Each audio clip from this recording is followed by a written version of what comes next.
السلام علیکم ورحمۃ اللہ وبرکاتہ۔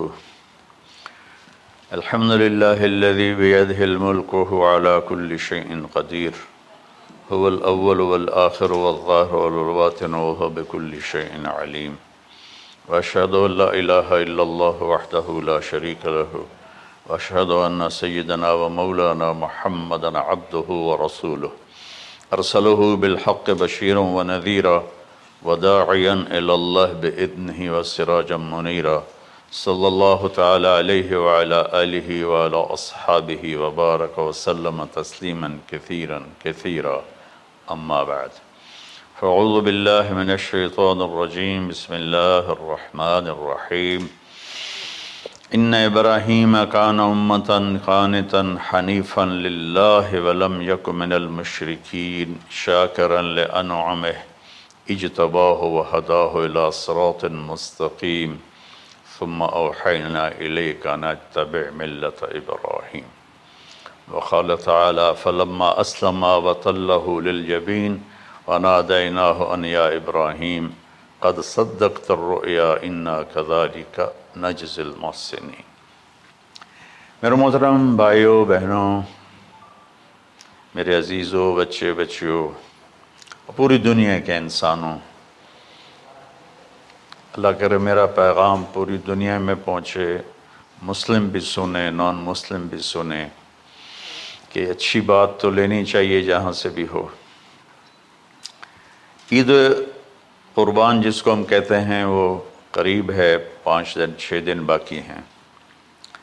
یہ ابراہیم علیہ السلام کی سنت ہے، اور میرے نبی نے اس کو زندہ کیا۔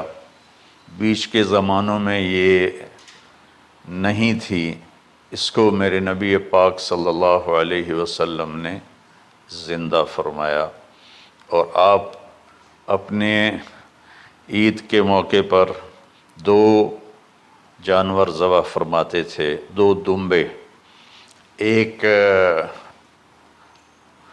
امت کے لیے اور ایک اپنے لیے۔ سبحان، ایک امت کے لیے، ایک اپنے لیے۔ ابراہیم علیہ السلام سے یہ سلسلہ کیسے شروع ہوا؟ ابراہیم علیہ السلام کون ہیں؟ ان کی ہستی کیا ہے؟ ابراہیم علیہ السلام وہ نبی ہیں جن پر ساری امتوں کا اتفاق ہے۔ یہود بھی ابراہیم علیہ السلام کو کہتے ہیں ہمارے ہیں، عیسائی بھی ابراہیم علیہ السلام کو کہتے ہیں ہمارے ہیں، مسلمان بھی ابراہیم علیہ السلام کو کہتے ہیں ہمارے ہیں۔ آگے پھر یہود موسیٰ علیہ السلام پر رک جاتے ہیں اور عیسیٰ علیہ السلام کا انکار کرتے ہیں، عیسائی عیسیٰ علیہ السلام پر رک جاتے ہیں اور محمد مصطفیٰ صلی اللہ علیہ وسلم کا انکار کرتے ہیں۔ ان ابراہیم لأواہ حلیم، ان ابراہیم لأواہ حلیم، ابراہیم بہت مہربان، رونے دھونے والے تھے، اور ابراہیم کا مطلب بھی ہے مہربان باپ، مہربان باپ۔ ابراہیم علیہ السلام کی کہانی تو بہت لمبی ہے، اسے سنانے کے نہ مجھے سکت ہے، اور نہ ہی آگے جو ہم کاسٹ کرتے ہیں اس میں اتنی ہمت ہوتی ہے۔ تو ہم شروع ہی کرتے ہیں کہ ابراہیم علیہ السلام سے اللہ نے اپنے بچے کی قربانی کیسے لی، پیچھے سارے واقعات کو چھوڑ کر۔ ابراہیم علیہ السلام کو جب آگ میں ڈالا گیا اور اللہ تعالیٰ نے ان کو آگ سے زندہ سلامت باہر نکالا، تو پھر انہوں نے ہجرت فرمائی اور مصر گئے۔ مصر کا جو بادشاہ تھا وہ ہر آنے والی عورت کو زبردستی ایک رات اپنے کمرے میں رکھتا تھا، تو اس نے حضرت سارہ علیہ السلام کو بھی قبضہ کر کے اپنے کمرے میں رکھا۔ جو ہی ہاتھ بڑھاتا اس کا ہاتھ سوکھ جاتا، پیچھے کرتا تو ٹھیک ہو جاتا، پھر ایسے ہاتھ بڑھاتا سوکھ جاتا، پھر پیچھے کرتا ٹھیک ہو جاتا، پھر ایسے ہاتھ بڑھایا، سوکھ گیا، پھر پیچھے کیا، ٹھیک ہو گیا۔ تو اس نے کہا یہ تو کوئی اور ہی بات ہے۔ تو اس نے اپنی بیٹی حضرت حاجرہ وہ ان ابراہیم علیہ السلام کے نکاح میں دے دی۔ ابراہیم علیہ السلام اس وقت 70 سے اوپر جا چکے تھے اور حضرت حاجرہ 22 سال کی تھی۔ یہ 3 افراد کا قافلہ ہجرت کر کے فلسطین پہنچا، اور ابراہیم علیہ السلام کی عمر گزر گئی۔ رب ہب لی من الصالحین، یا اللہ کوئی نیک بچہ دے، یا اللہ کوئی نیک بچہ دے۔ اولاد کا نیک ہونا ضروری ہے، ڈاکٹر بنے، انجینئر بنے، عالم بنے، مفتی بنے، ان میں سے کوئی چیز ضروری نہیں، اولاد کا نیک ہونا ضروری ہے۔ اور اس کے لیے والدین کو ٹائم دینا پڑے گا، والدین کو محبت دینی پڑے گی، والدین کو گود دینی پڑے گی، والدین کو شفقت دینی پڑے گی، ورنہ اولاد اور ماں باپ 2 کنارے بن جائیں گے۔ کچھ تقریباً 84 سال کی عمر میں اللہ تعالیٰ نے حضرت حاجرہ سے بیٹا دیا، سارہ کی بجائے حاجرہ سے بیٹا دیا۔ حضرت اللہ کی حکمت تھی، اللہ بھی یہی چاہ رہے تھے، تو حضرت سارہ کو بڑی تکلیف ہونے لگی، کہنے کہ اس بچے کو مجھ سے دور کرو، اس بچے کو مجھ سے دور کرو، میں دیکھ نہیں سکتی۔ تو جبریل آئے کہ اللہ تعالیٰ بھی فرما رہے ہیں کہ اسے یہاں سے دور کرو۔ کہ کہاں لے جاؤں؟ کہ یہ ہم بتائیں گے کہاں لے جانا ہے۔ تو جبریل انسانی شکل میں اونٹ پہ سوار ہو کر تشریف لائے، اور پیچھے حضرت ابراہیم علیہ السلام اپنی اونٹنی پر، بچہ، بیگم، اور آگے جبریل رہبر کے طور پر۔ فلسطین سرسبز ہے، کہیں خشک ہے، لیکن پانی ہے، اچھی آبادی ہے۔ چلتے چلتے چلتے چلتے 1 مہینہ کا سفر کرنے کے بعد جب وہ علاقہ شروع ہوا جہاں کالے پہاڑ، کالے پتھر، کوئی پتا نہیں سبزے کا اور کوئی نشان نہیں پانی کا، وہاں سے چلتے چلتے چلتے 4 پہاڑوں کے اندر ایک وادی سی آئی۔ جب وہاں پہنچے تو جبریل کہنے لگے اللہ کے نبی یہاں حاجرہ اور اسماعیل کو چھوڑ دیں۔ جب وہ آگ میں جا رہے تھے نا ابراہیم علیہ السلام، تو ایک لفظ نہیں بولے، بس نے کہا حسبی اللہ و نعم الوکیل۔ لیکن جب جبریل نے کہا یہاں چھوڑ دیں تو ایک دم بولے یہاں کیسے چھوڑ دوں، یہاں تو کچھ بھی نہیں ہے، یہ کیسے رہیں گے؟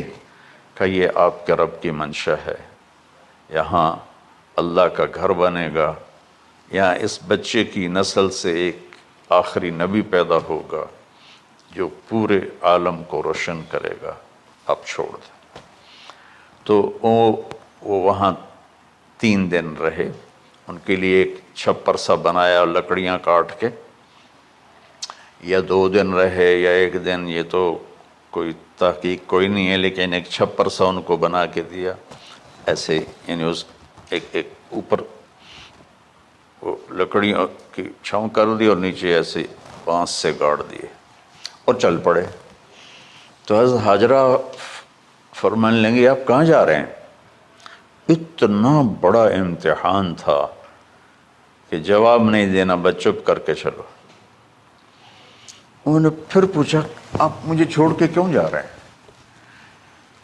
آگے سے خاموشی۔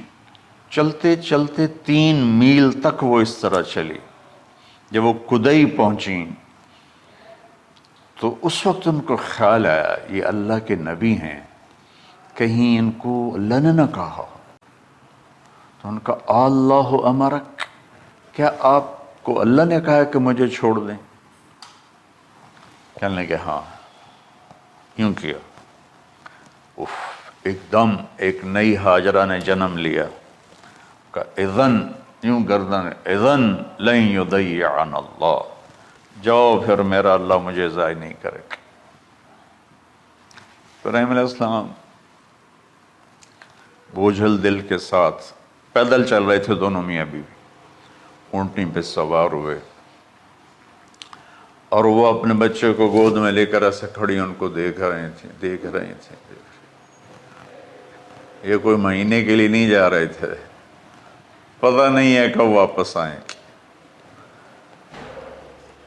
اج دے وچھڑے قد ملن گے، جانے رب رحمان۔ دیکھتی رہیں۔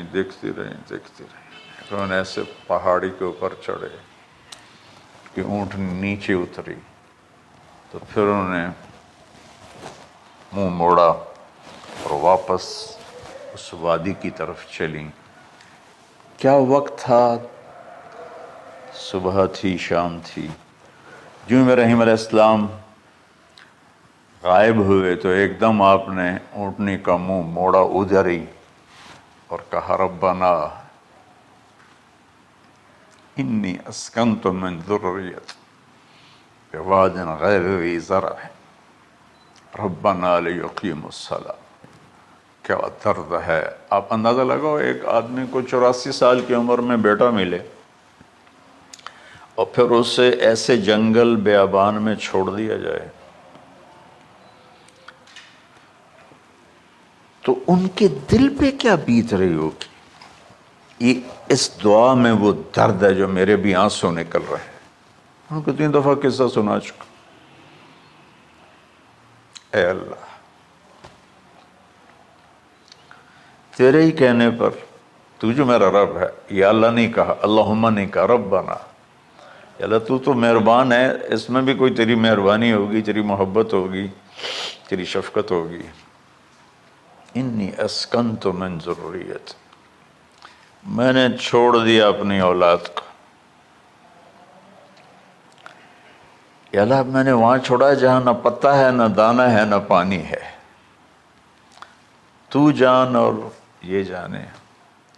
اس درد بھری دعا نے عرش کو بھی ہلا دیا تھا، اور آپ نے منہ موڑا۔ اس باپ کو سوچو جو ہر قدم پہ اپنے معصوم بچے سے دور ہو رہا ہے، اور اس ماں کو سوچو جو ہر قدم پہ اپنے خامن سے دور ہو رہی ہے۔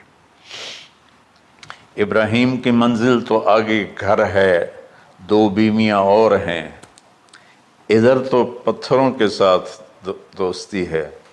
جب ہاجر، میں ایک دفعہ میں ایسے ہی سوچ میں بیٹھا، میں اتنا رویا۔ میں نے کہا جب وہ ہماری ماں ہاجرہ وہاں اکیلی بیٹھی ہوگی، اور چاروں طرف اونچے اونچے پہاڑ تھے، اور اندر بیٹھنے والے کو باہر کا پتہ نہیں، باہر والے کو اندر کا پتہ نہیں۔ تو شام ڈھلی ہوگی تو اندھیری رات نے کیا ظلم ڈھایا ہوگا، کالے پہاڑوں کا اندھیرا، اندھیری رات کا اندھیرا۔ تارے بھی حیران ہوں گے، یہ کون بی بی بیٹھی ہوئی ہے۔ ستارے روزانہ ہی نکلتے تھے، لیکن آج وہ ایک نیا تماشا دیکھ رہے ہیں کہ ایک معصوم شہزادی ایک معصوم بچے کو گود میں لے کے بیٹھی ہے، کون اسے یہاں چھوڑے۔ چاندنی رات ہی تو چاند بھی حیران ہو رہا ہوگا، یہ کیا ہو رہا ہے، یہ کیا ہو رہا ہے، یہ کیا ہو رہا ہے۔ اور وہ تنہا جان آسمان کو دیکھتی ہوگی، یا اللہ یہ میرے ساتھ کیا ہوگی۔ وہ رات کیسی، پہلی رات کیسی گزری ہوگی حضرت ہاجرہ پر۔ یہ ہمارے تبلیغ والے 3 دن کے لیے جاتے ہیں، بیویاں شور مچا دیتی ہیں، چھوڑ کے جاندے پہ، چھوڑ کے جاندے پہ۔ اس ہاجرہ کو سوچو جس پر اندھیری رات تھی، اور اسے کچھ پتہ نہیں تھا میرے ساتھ کیا ہونے والا ہے۔ جب دن چڑھا تو سورج نے دیکھ کر اس کی آنکھیں پھٹ گئیں کہ یہ کیا ہے۔ وہ تو کسی پہ رحم نہیں کرتا، اس کی آگ نے پتھروں کو تپایا، میری ماں ہاجرہ کے چھپر کو تپایا اور تڑپا کے رکھ دیا۔ ایک چھوٹا سی مشکیزہ تھا پانی کا، اسے گھونٹ گھونٹ پی کے ان کے منہ میں بھی ڈال رہی تھی۔ اس مشکیزے پر 3 دن گزرے، پانی ختم ہو گیا۔ ہم 92 کے حج میں پھنس گئے، مزدلفہ سے پہلے تو ہماری بس میں پانی کوئی نہیں تھا، جو اس وقت ہمارا حال ہو، ہمیں پتہ تھا 2-4 گھنٹے کے بعد پانی ہے، لیکن جو اس وقت بچے بھی تھے، چیخ و پکار تھی۔ ہاجرہ کی چیخیں کون سن رہا تھا؟ اور ادھر اسماعیل کی دھاڑ دھاڑ شروع ہو گئی، پیاس کی وجہ سے، بھوک کی وجہ سے۔ بے بس ماں دیکھ رہی ہے، میں کیا کروں؟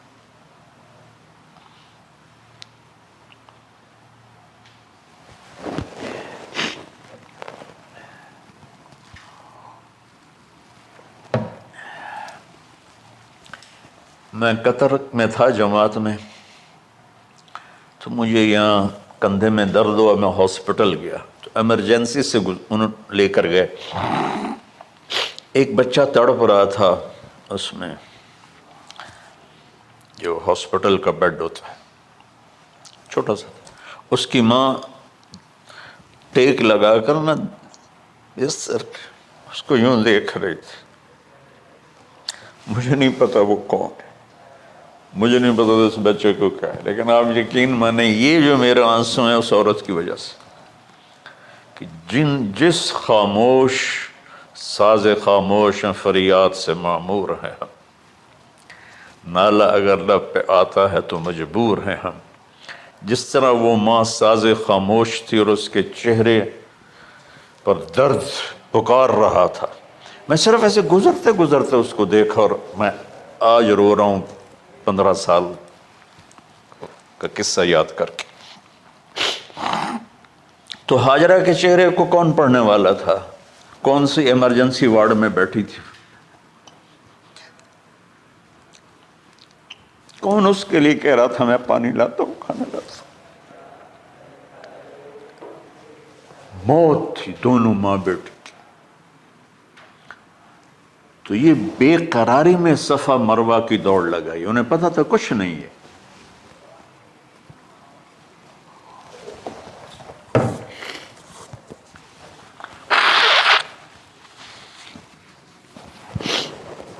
انہیں معلوم تھا کچھ نہیں ہے، لیکن وہ اس کو تڑپتے دیکھ نہیں پا رہے۔ وہ بھاگیں، صفا پہ چڑھی، ادھر دیکھ ادھر دیکھ، ابھا دیکھاں لمحہ دیکھاں، ڈٹھی دل کو دیواں ٹیکاں، سجن مل سم کے مر پوساں۔ یہ ہماری سرائکی کا شاعری ہے۔ مشرق دیکھتے ہوں، مغرب دیکھتے ہوں، دائیں بائیں دیکھتے ہوں، کوئی ہے میری فریاد سننے والا۔ یہ حالت تھی اس وقت اسماعیل کی۔ نیچے اتری، جہاں وہ ٹیوب لائٹس آتی ہیں، وہاں وہ نیچے ہو گئے اور بچہ غائب ہو گیا، تو دوڑ لگاتے۔ مصر کی شہزادی اور مکے کے نوکدار پتھروں کے اوپر دوڑ رہی تھی۔ جب بچہ نظر آیا پھر آہستہ ہو گئی، پھر مروہ پہ چڑھی، پھر صفا پہ چڑھی، پھر مروہ پہ چڑھی، پھر صفا۔ مجھے لگتا ہے صفا مروہ بھی رو رہے ہوں گے اس وقت، اور مکے کے پہاڑ بھی رو رہے ہوں گے، سورج بھی اس وقت رو رہا ہوگا۔ آخر وہ مروہ پہ تھک کے گر گئیں۔ یہ نہیں کہ انہوں نے 7 چکر لگانے تھے، 7ویں چکر کے بعد ان کی ہمت جواب دے گئی،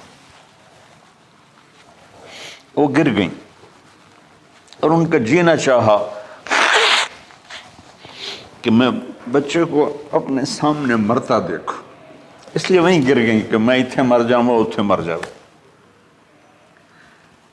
پھر ایسے حسرت بھری نظروں سے یوں دیکھا، مر گیا کہ نہیں؟ تو وہاں ایک آدمی کھڑا تھا، پھر مردہ جسم میں پھر جان آ گئی۔ پھر انہوں نے اپنے آپ کو اٹھایا اور دوڑ لگائی۔ پہنچی تو آدمی غائب تھا اور ایڑیوں سے پانی نکل رہا تھا۔